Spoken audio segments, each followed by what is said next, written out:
Ladies and gentlemen, it is a privilege to introduce our distinguished keynote speaker for today. He stands as a visionary leader and a luminary in the realm of information technology. Acknowledged as the 2021 10 Outstanding Young Men Awardee for Science, Engineering, and Technology, his contributions have been trailblazing, earning him the prestigious titles such as the Filipino Technology Icon of the Year by the Asia Pacific Luminaire Awards. As the founder and former CEO of Multisys Technologies Corporation, a pioneering force in software development, he brings over 15 years of in-depth expertise in full stacking programming, UI/UX design, systems analysis, and quality assurance to the forefront of the industry. In his capacity as the Undersecretary for EGovernment at the DICT, he has steered pioneering initiatives, including the implementation of electronic Know Your Customer, the advocacy for data sovereignty, and the rollout of the one-stop shop for national government agencies services to the EGovPH super app. He has also fostered vital partnerships via memorandum of understandings with various national government agencies, streamlining the integration of government services into the EGovPH super app. Additionally, he has offered invaluable technical assistance to government agencies for specific ICT operational requirements. Ladies and gentlemen, please join me in extending a warm welcome to the mastermind behind these transformative e-government endeavors, Undersecretary David Almirol Jr. I hope you hear me well. Medyo namamaos, but I did not prepare a speech, but I would like to iterate the vision and the directive of our president. And we're very fortunate and very lucky to have a tech-savvy president. As he mentioned multiple times that we need to adopt digitalization and reimagining public service in digital age is actually very timely as a discussion topic today. And in behalf of the Department of Information and Communications Technology, we would like to speak with you with some of the initiatives that we've done to support this very vital agenda. So the ICT, as the executive body branch of the government to implement, promote, administer, develop, and anything about information and communications national agenda is actually a massive role of the ICT. So I don't know if you know the mandate, but we need to assist around 455 government agencies and around 100 of SUCs, 100 of GOCCs, and 1,600 local government units. So our duty is to make sure that this technology should not just be an innovation, but integration. You know, in the past, as a full stack programmer myself, I see a lot of bugs every time I code. And finding bugs is easy, but solving them is actually not that easy. And the only way for us to do this is to make sure that we have a very practical and rational way of solving it. And President Jojo Caronan, when I was speaking with him, I see the passion to really bring change. It actually starts with passion. You know, if you don't care about anything else, I think we should not be in the government at all. And the reason why we are here is because we know that we can do something. And that something could ignite in not just by one person or two person. It should be a collaborative transformation journey between private and government agency. So as the president said in his speech during his SONA, that digitalization is actually a call of today, not tomorrow. And he mentioned that it is needed to. And he instructed all government agencies to digitalize both front-end services, including their back-end functions. So part of the initiative of the ICT is to fix the, if I may say, scattered or siloed systems in the government. Take note that we are number 89 out of 150 countries in terms of e-governance. So ang baba ho natin. when I was speaking to World Bank, ADB, and other international groups, and I was asking them, why naman ang baba namin? Why we are number 89? You say naman, some agencies naman, they're innovating, they're also doing some innovation, and they actually cited three things why we are so low in terms of rating, in terms of e-governance and innovation. The first one is we are so siloed. Government agencies are not talking to each other. Number two, a lot of repetitive tasks. You remember every time that you go to agency, you have to repeatedly submit documents, information, literally. And you need to submit not only documents, including identification and so on and so forth, paulit-ulit. That's the reason why mahahabang pila. That's also the reason kung bakit ang daming forms ipilapan. That's also the reason kung bakit ang daming red tape. And lastly, the reason why we're not thriving in terms of e-governance is that we did not capacitate the government to maintain and sustain whatever we started. Because ang baba ng sweldo sa gobyerno, walang nag-i-stay na magaling na ITs. Walang hindi enticing, hindi exciting mag-join sa government. Kaya konti ang mga IT professionals na mag-join. So these are the three things that they discussed to me. And I think we need to make sure that we're able to prepare this in a very practical way. You know, I came from the private. I know that the private, and I'm sure there's a lot of private entities here. Honestly, when I was in the private, not mouthing, but I might be one of you criticizing the government. Why it's so slow? Why it's so inefficient? It can be done. Why they can't do it? It's simple, but they cannot implement. A lot of questions when I was in the private. But honest to goodness, when I joined the government, I shut up. Now I understand the bureaucracy. Now I understand the process. Now I understand that we need to communicate. We need to follow the law. We need to understand the mandate of each of the government agencies. And the only way to make this efficient and feasible is to make sure that we're able to align all of these mandates all together. That's why e-government is here. So consider e-government as an enabler, as an empowerment to government agency. We are a non-sectoral government agency. Not unlike in other agencies, they're very sectoral. They're very focused. So if you are Department of Agriculture, you focus on agriculture. If you are Department of Finance, you focus on finance. Department of Trade and Industry, you focus on trade industry. But the ICT, we need to assist all of them. Make sure that we're able to integrate their mandate all together to come up with a beautiful, seamless platform so that one day a certain Filipino don't need to have this bloody process of government transactions. So part of the journey, the first 12 months of the ICT, what we've done, we would like to share you this as a, to give you a little bit of a smile of what we've done in the ICT together with our partners, including a DAP, is that we have to fix the foundation.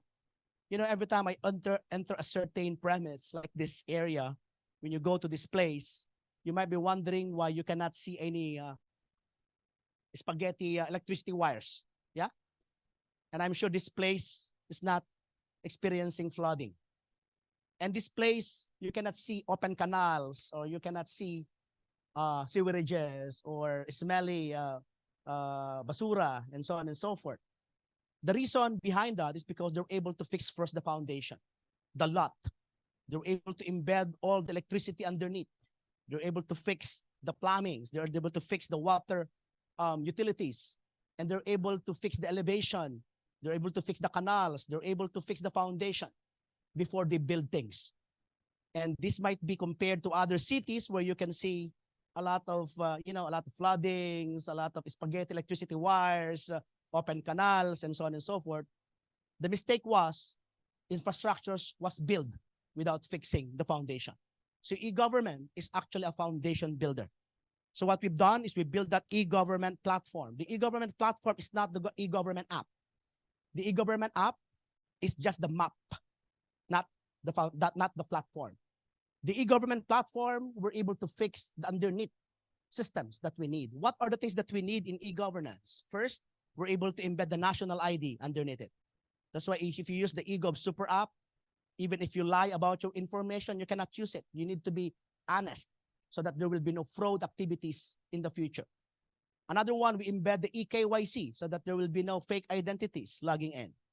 We also embed e-government systems like e-health, jobs, including reporting system including the integration of a so-called SSO or single sign-on.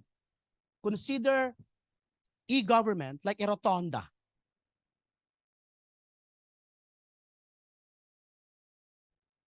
Very famous rotunda there. It's called the Quezon City Circle, right?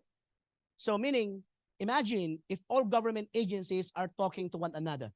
They are talking to one another not by siloed. Because kung siloed po yan, crisscross lahat yan.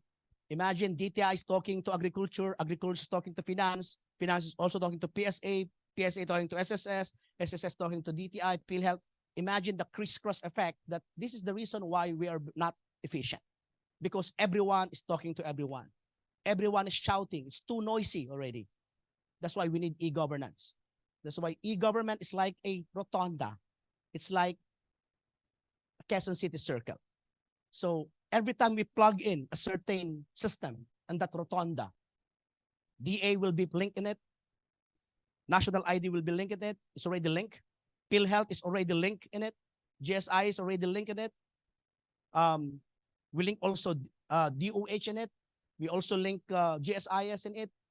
We also link all of these government agencies that are suffering in terms of multiple and repetitive tasks, so that a certain car later on passes by that rotunda, they can easily go wherever they want to go without going to this esquinita or crisscross roads. That is the reason why e-governance is very important. And we're very lucky to have a very tech-savvy president.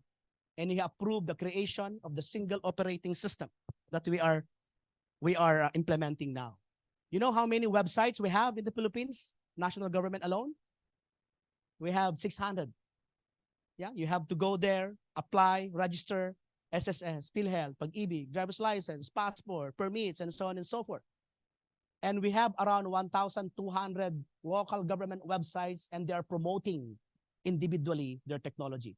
People are confused. People are suffering from multiple tasks by just getting a very simple document. In partnership with DAP, we also in partnership with ARTA under the Office of the President to streamline processes.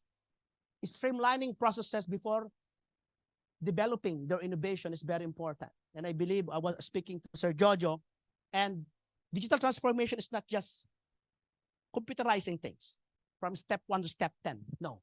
You need to make sure that step 1 to step 10 will be streamlined, maybe step 1 to step 3. And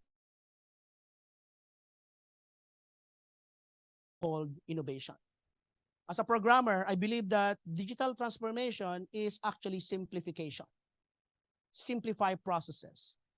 Digital transformation is not complicated. It's not creating complexities, but simplifying processes and make sure that we're able to expedite transactions by creating a so-called once-only policy.